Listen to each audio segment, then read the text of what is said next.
Amiya Nimai is a very large deity of Lord Caitanya on his own. He is situated about 100 meters past the Sonagaranga Temple on the way to Govindaji.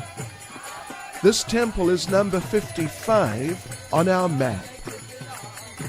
He was first worshipped in Bengal many years ago, and around the end of the 19th century, he came to the care of a devotee in the line of Gopal Bhatta Goswami, Sarvabhauma Madhusudana Goswami, a member of one of the Goswami families of the Radharaman Temple in Vrindavan. Later, he was moved from Bengal to Vraja, and for some time was worshipped in a room by the Rasamandala in front of the Radharaman Temple.